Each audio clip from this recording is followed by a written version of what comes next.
한국도로교통공단 TBN 교통방송입니다. 우리나라 자동차 사고 건수 몇 건일까요? 매일 500건 넘게 발생하고 있습니다. 이 중에는 경미한 접촉 사고도 있지만 사람 목숨이 오가는 위급한 사고, 그리고 명확한 원인을 알 수 없는 사고도 일어나죠.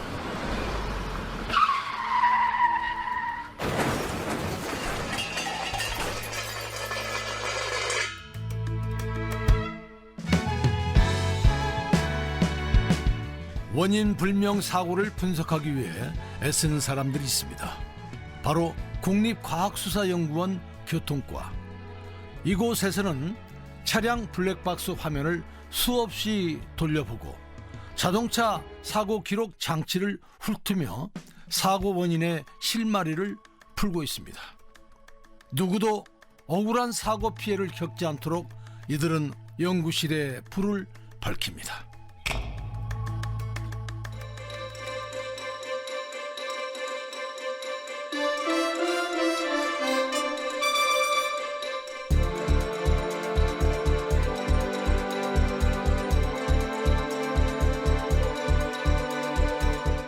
TBN 스페셜 도로 위의 숨은 영웅 23화 억울한 사고가 없는 날까지, 국립과학수사연구원 조건우 감정관 세 번째 이야기.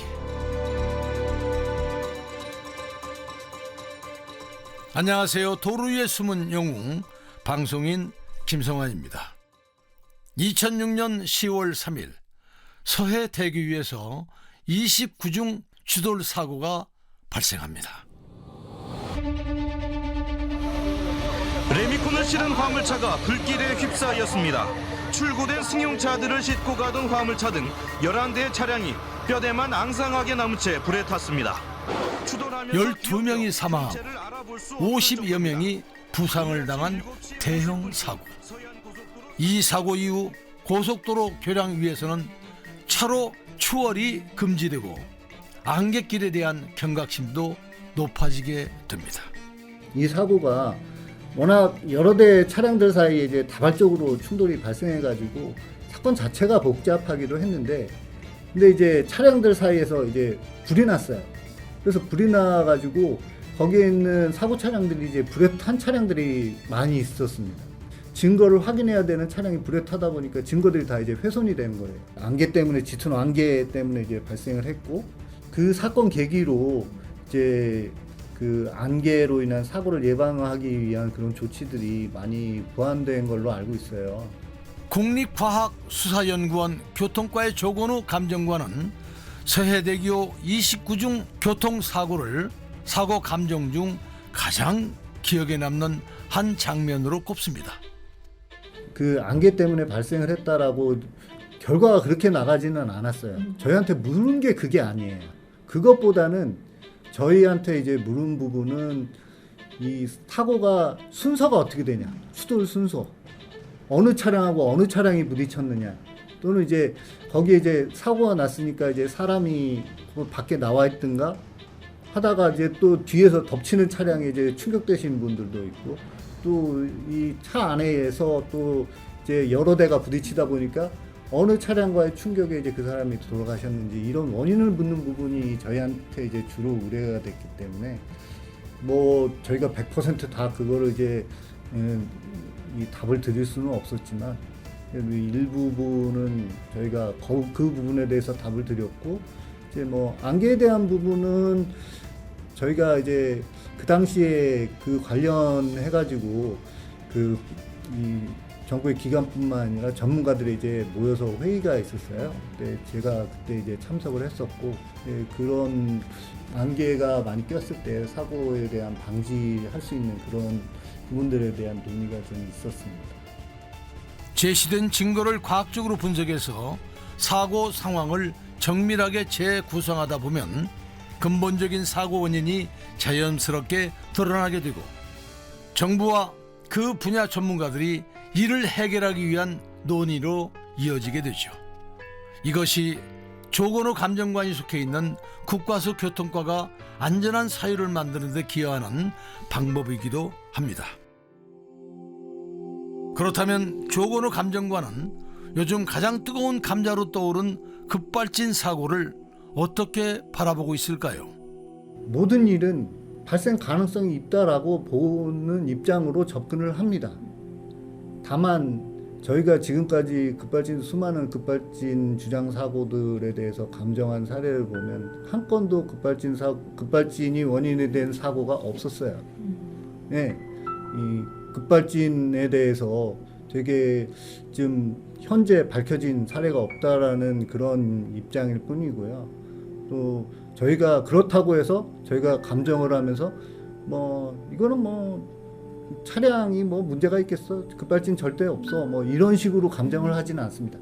가능성은 항상 저희는 열어두고 하고 있고, 어떤 이상한 점이라도 혹시 이것이 급발진이라는 거를 이제 그 증명하는 한 단초가 되지 않을까, 항상 그 부분에 대해서 저희가 항상 심도 있게 검토를 하기 때문에 저희는 있다 없다라기보다는 항상 열어두고 접근한다, 이렇게 이해를 해주시면 좋겠습니다. 지난 7월 서울시청역 주변에서 발생한 역주행 차량의 인도 돌진 사고, 9명이 사망하고 5명이 상해를 입는 충격적인 사고 직후 운전자는 급발진을 주장했고, 전문가들 사이에서도 급발진이다, 급발진이 아니다 논란이 있었습니다. 하지만 검찰의 수사 결과 운전자의 신발 바닥에 남겨진 패턴이 브레이크가 아닌 가속 페달의 패턴과 일치했고, 자동차 사고 기록 장치 EDR에 남은 자료도 이것이 급발진 사고가 아니라 운전자의 오조작임을 가리키고 있었습니다. 사고 기록 장치 EDR, 조금 생소한 단어인데요. 조건호 감정관님, 그 EDR이라는 거 대체 뭔지 쉽게 좀 설명해 주실 수 있겠습니까? EDR은 쉽게 이야기해서 비행기에 이제 블랙박스가 있는 거는 이제 다들 아실 것 같아요. 이제 애초에 그 차량에 EDR을 장착하게 된 그런 계기가 비행기에 블랙박스가 달려있기 때문에 사고의 원인을 명백하게 우리가 알 수 있는데, 그럼 차량에도 그 블랙박스 비슷한 걸 달면 좋지 않겠느냐라고 하는 그런 아이디어에서 시작을 한 거고요. 실시간 데이터를 모니터링하고 있다가 충격을 감지를 하게 되면 사고 전 얼마, 또 사고 이후 얼마, 그 과정을 저장을 해두는 거죠. 그 기록을. 그래서 우리가 그 기록을 확인하면 사고 당시에 이 차가 어떤 상태였다라는 걸 이제 확인할 수 있는 겁니다. 그렇다면 이 사고 기록 장치는 차량 어디에 설치되어 있나요? 그 EDR은 보통 이 에어백을 컨트롤하는 그 모듈 안에 보통 장착이 되어 있거든요. 에어백이 이제 보통 이제 충격을 감지하면 터지도록 이제 되어 있기 때문에 따로 이 충격 감지 센서를 달지 않더라도 에어백 컨트롤 안에 그거를 심어 놓으면 충격을 얘가 인식을 해서 데이터를 저장할 수 있게 되는 거죠. 그럼에도 이 기록을 의심하는 사람들이 있습니다. 이 EDR 관련해서 차가 먹통이 되면 EDR의 데이터도 엉뚱한 게 들어가는 거 아닙니까? 이게 어떻게 믿을 수 있습니까? 이런 이야기들이 많이 떠도는데, 우리가 컴퓨터가 블루스크린에 얘들을 참 많이 들더라고요. 컴퓨터 다 블루스크린 날 수 있고 오류가 날 수 있지 않습니까?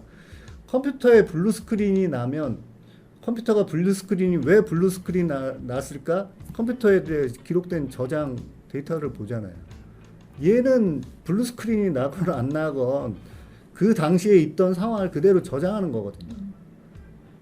블루스크린이 이 데이터를 왜곡할 수 있다라는 이야기는 전혀 맞는 이야기가 아니죠. TVN 스페셜 도로 위의 숨은 영웅 23화, 억울한 사고가 없는 날까지. 국립과학수사연구원 조건우 감정관, 세 번째 이야기를 마치겠습니다.